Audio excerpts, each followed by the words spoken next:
Bom, hoje eu estou aqui com Euro Pires, cenógrafo e figurinista de teatro.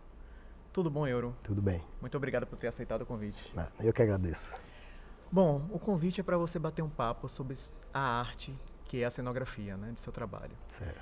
Qual o papel do cenógrafo nas artes cênicas? Eu sempre digo que o cenógrafo trabalha com o ator que atua sem falar, que é o cenário, entendeu? O cenário, ele complementa a ação, na verdade. Ele não fala nada, mas ele está dizendo tudo ali por trás. Então a gente tem função de tornar isso, dar credibilidade à cena, ao lugar onde acontecem essas coisas, onde acontece a cena teatral. E qual a importância da cenografia para o teatro? Bom, ele é importante dependendo do que se pretende encenar, porque tem cenários, tem peças de teatro em que não existe cenário, a gente tem só o ator atuando. Eu sempre digo que o importante no palco, na atuação, é o ator. O cenário só complementa, na verdade, entendeu? Então, mas determinadas, se você vai montar um épico, ou você vai montar um histórico, uma coisa histórica, você precisa de cenário. Às vezes na comédia ele é fundamental, entendeu? Porque você precisa de um cenário que torne verossímil. Também, exatamente, né? Exatamente. Então, assim, ele, na verdade, ele complementa. E como você chegou a cenógrafo? Qual foi a sua trajetória? O que é que uma pessoa que quer seguir uma carreira de cenógrafo tem que estudar, tem curso para fazer? O que é que você... Conte um pouco de sua trajetória. Tá, eu não sou formado, na verdade. Sim. Eu sou autodidata. Eu comecei, meio por brincadeira, fazendo cenários para dança, porque eu conhecia pessoas que faziam dança e que precisavam de alguém que fizesse cenário para eles. Depois eu comecei a fazer infantis.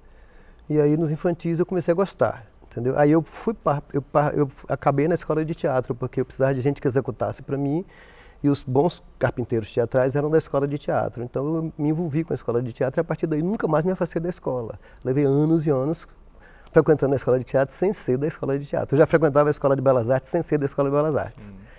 Então, na verdade, eu tenho uma carreira mais fundamentada em artes plásticas, na verdade. E daí, para teatro, foi porque eu tinha muitos amigos que faziam teatro e que precisavam de cenógrafo, que é uma coisa muito difícil de manter.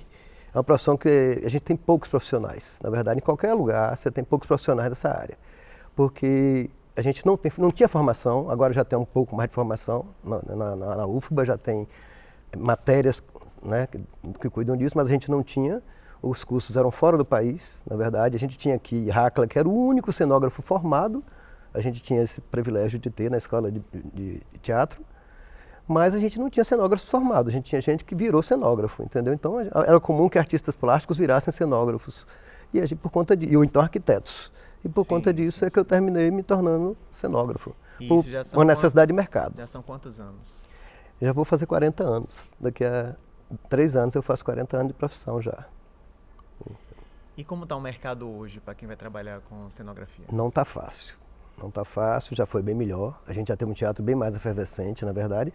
E a gente já teve bem mais investimento em teatro, entendeu? Mas aos poucos isso foi se desviando para outras, para carnaval, por exemplo. Se passou, grandes empresas passaram a promover o carnaval em vez de promover a cultura do teatro e das artes cênicas, entendeu?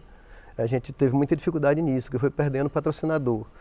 Então os produtores passaram a fugir, né, não querer trabalhar com teatro porque não conseguia patrocinador para teatro. E aí ficou mais difícil. Então a gente hoje sobrevive.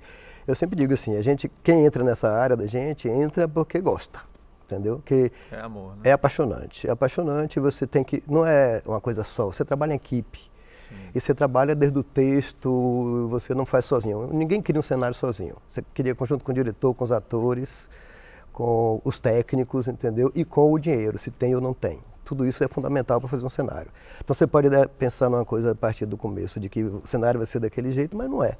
Sim. Porque no caminho ele vai mudando, vai tomando outra forma. Daquela peça pode mudar. As necessidades do ator, necessidade do diretor, o desejo do diretor, a imposição do produtor, tudo isso afeta o cenário, o resultado final.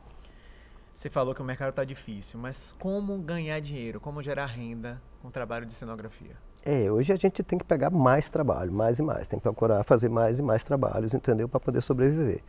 Se antes você pegava um, hoje você tem que pegar 3, entendeu? É fato, é real. Mas tem. As pessoas querem fazer isso, tem sempre gente disposta a fazer, com pouco dinheiro, não muito, mas tem sempre. Então, assim, antes você ganhava com 1, hoje você tem que correr atrás de 2, 3 para fazer, para se manter, entendeu? Essa é a grande realidade do mercado, infelizmente. E qual conselho que você dá para aquele estudante, aquela pessoa que quer seguir a carreira de cenógrafo? Ó, isso você tem que ter amor. Primeira coisa, se apaixonar por teatro. Eu me apaixonei por teatro na adolescência, entendeu? Quando eu vi, eu disse, é isso, eu gosto disso. Eu queria fazer, eu pude trabalhar com o Deolindo Kekuchi, que era um cara que eu amava ver as peças dele, e depois eu pude trabalhar durante anos com ele. Foi um prazer enorme trabalhar com um cara que eu admirava o que ele fazia. Aí eu disse, pô, esse cara faz um teatro que eu gostaria de fazer. Depois, por uma coincidência, eu fui fazer um curso, porque é legal você fazer cursos quando aparece, não deixar, já que a gente não tem cursos profissionais, qualquer curso que aparece na cidade que se compromete a formar, você corra para fazer, foi o que eu fiz.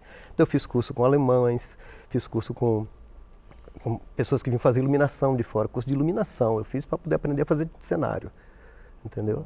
Então a gente tinha essa coisa, eu corria, tinha um curso de extensão, eu corria no curso de extensão. Tinha um curso no Teatro Castro Alves, eu corria fazer o curso no Teatro Castro Alves. Tinha um curso no ICBA, eu corria fazer o curso no ICBA, entendeu? Então fiz curso de direção de arte, fiz curso de cenografia, fiz curso de iluminação, tudo para poder somar. E você tem uma história engraçada ou curiosa, né? Uma história curiosa, inusitada, da sua carreira aí, desses seus 40 anos de trabalho Eu tenho como várias. cenógrafo? Isso eu já disse que um dia, uma hora dessa, eu vou fazer um livro sobre isso, porque as histórias são as mais... tem muitas. Mas vou contar uma recente agora. Há pouco tempo eu estava fazendo uma peça, Simplesmente Elas, direção do nosso querido Marcelo Prado. Rubi, né? E eu fiz cenário e figurino. E eu resolvi pôr plumas no figurino de uma das atrizes, que as plumas caíam e embolavam nas rodas do cenário, que eu tinha um cenário móvel todo sobre rodas, e a todo momento as plumas embolavam e a mobilidade do cenário não acontecia, a gente tinha problemas com isso. Eu passei a recolher a cada intervalo as penas para poder a gente voltar a cena, pensar, eu até cair as plumas o máximo que pudesse, eu ficava rezando para todo dia acabar as plumas para não interferir na ação do cenário. Então você fez o papel de contra-regra também, né? Até houve uma brincadeira que dizia assim, eu criei um novo técnico, que era um catador de plumas no palco. Muito bom. E tem alguma outra história que você queira contar aqui também? Uma história mais antiga? Tem. Quando eu fiz Ecos, por exemplo, Ecos é um drama. Né? Lógico, o cenário tem toda uma questão. O cenário para comédia é um, o cenário para drama é outro. E eu também fiz cenário e figurino. E o Guerreiro, ele reclamava das coisas que eu fazia, que eu criava paixão. E eu queria fazer um cenário, que o texto pedia, é um drama que é um menino que ele tem um problema sério, que ele cega uns cavalos logo no início da trama. E é um psicólogo o tempo todo tentando descobrir por que ele cegou os cavalos. Sim.